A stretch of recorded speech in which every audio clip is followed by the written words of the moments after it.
Good day sa ating lahat mga kaibigan. Dito na naman tayo sa ating channel na Mercado Official po. Kasi itong Mercado Official mga kaibigan, ito ay pangalawang channel ko po na medyo may marami ding nanonood. Nakaabot na rin tayo ng 5,000 plus. Sa atin na mag-enjoy lang tayo. At saka itong pag-usapan natin mga kaibigan ay yung 7-8 na manok, pwede ba natin ilaban? Ano ko muna sa inyo mga kaibigan ko, ano tong 7-8, ito ay bahagi ng pag-inbreeding ng isang manok po, katulad ng first mate ng isang manok, ang tawag doon 50-50. Pag pangalawa mga kaibigan ay 3/4 na. Pangatlo ay 7-8, 7-8, 1-8 po. 1-8 doon sa pinaris mong mga kaibigan. Ito namang 7-8 mga kaibigan, ito ay sa madaling sabi ay pangatlong balik po na nag-breed ka, binalik mo ng pangatlong bisis. Ang tawag doon mga kaibigan ay 7-8 po, 7-8, 1-8. Para lang sa sinasabi ko dati mga kaibigan, huwag na kayo malito dyan, ihalin tulad nyo lang yan sa isang one whole sheet of paper na kung hatiin nyo 50-50, pag iano mo pa ay mag-ano siya, 3/4, 1/4, pag hinati po ba sa pangatlong bisis ay mag 7-8, 1-8 po. Yun lang ang pinaka-simpleng dyan mga kaibigan na ihalin tulad na natin dyan sa papel para maintindihan nyo po. At saka yung mga dugo sa manok mga kaibigan ay talagang pinag-aralan din yan sa mga eksperto mga kaibigan. At saka itong tinatawag na 7-8 ay pwede ba nating ilaban po? Ito kasing 7-8 na manok mga kaibigan, ilang beses ko na itong nahawakan na nag-inbreeding ako. At saka inilaban ko po itong 7-8. Wala naman diferensya mga kaibigan. Kung masugatan sila, hindi naman tumakbo. Baka nagkataon lang yun sa akin mga kaibigan, hindi tumakbo. Pero ilang beses na ako naglaban dyan mga kaibigan. Yung 7-8 na manok, kaibigan ko nga dito mga kaibigan ay brother-sister meeting. Inilaban pa niya. Nanalo pa. Pero baka nagkataon lang yun mga kaibigan. Kasi minsan may mga kaibigan naman tayo naglaban ng ganyan. Tumakbo.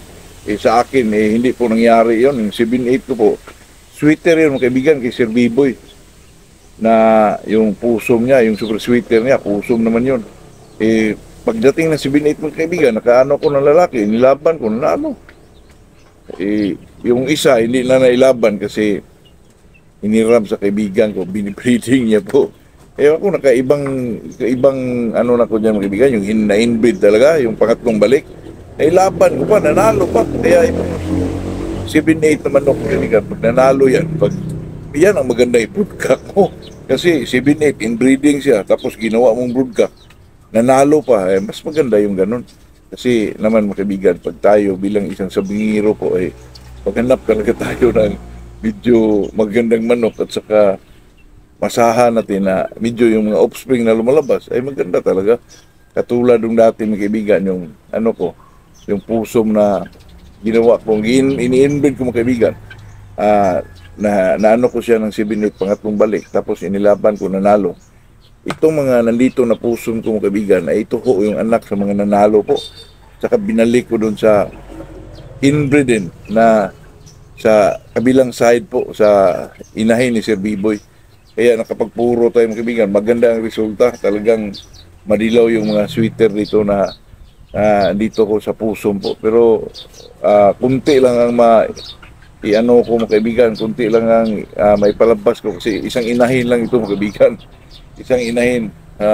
Tapos makapag-produce ako ng mga lalaki, pilian ko yan para bumili tayo ng isang inahin kay Sir Biboy para maano naman itong mga kaibigan, itong super sweeter na nandito sa atin po. Para ma-present up po. Kasi ito ay medyo may edad na mga kaibigan, mga 3 years old na plus siguro, hindi ko alam, mga 4 years siguro mga kaibigan. Pero ang ko dito, ang binigay ko, 2 lalaki lang, 2 babae lang. Kasi kahit makabreed ako mga kaibigan, 2 bisis, ay talagang yun lang ang ko, kaya limited lang yung mabigyan natin kasi ayoko pong makabigay tayo ng medyo alanganin po. Sa sweater ko, 5K ko, 2 lang babae, babae ko mga kaibigan. Line breed lang yun. Bigay lang ako ng 5. Pag sa tingin ko ilang 3 lang, ganun.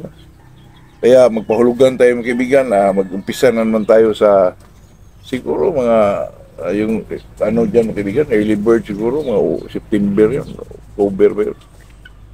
Tingnan lang muna natin mga kaibigan para timing din tayo kasi yung incubator natin mga kaibigan parang palitan ko po kasi naalanganin ako sa pagpapisa mga kaibigan, naalanganin kasi medyo kunti lang yung mapisa po. Iba talaga yung mga medyo malaki-laki mga kaibigan na medyo pataas ang porsyento na makapag-hatch sila po.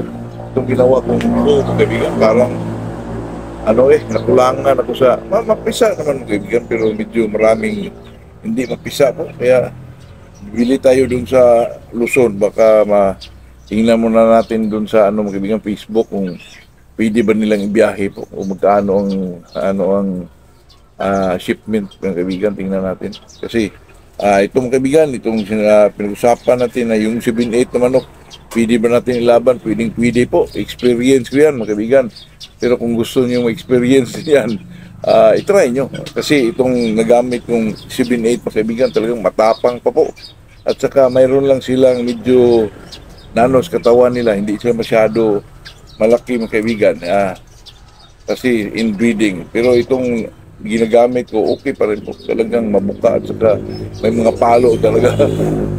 Ito naman sa atin mga kaibigan, pag magamit ka ng inbreeding kailangan sa seleksyon mo talaga mga kaibigan, hanapan mo ng yung pinakamaganda talaga sa kanila po na medyo kahit inbreed siya ay ilaban nyo, nyo po, ibitaw mo kung mayroon ba talaga silang mga palo. Kasi kung doon ka lang maghanap sa kanilang mga mga kaibigan, yung kanilang mga sa tayo nila, katangian nila, sa purma nila, parang nagkulangan ako doon mga kaibigan. Kaya ibitaw mo basta kahit anong away niya kasi di mo pa makita yan kasi bata pa.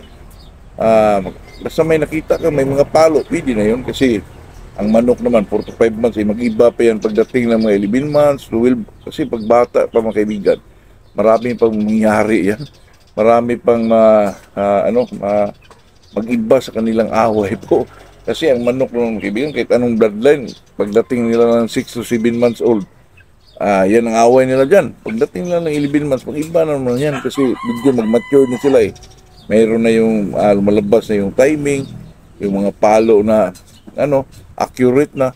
Kaya itong manok, bumili ka ng manok 5 to 6 months old, hindi mo pa makita yung dyan, estilo ng isang manok, pero yung palo nandun na yun kaibigan. Kaya kung ako maghanap ako sa manok kahit anong away niya dyan, basta may mga palo na pwede na yun kasi mag-iba naman yan pagdating ng panahon mga kaibigan na medyo mag-mature na isang manok. Talagang mag-iba na yan, talagang lumalabas yung mga palo nila po. Kaya yun lang mga kaibigan. Talagang ito sa atin ay talagang usapang magmamanok lang, enjoyment lang. Itong si Mayo Pring na kaibigan natin, masaya daw siya kung ma-shoutout natin. Shoutout sa iyo pare ko. Good morning sa ating lahat po.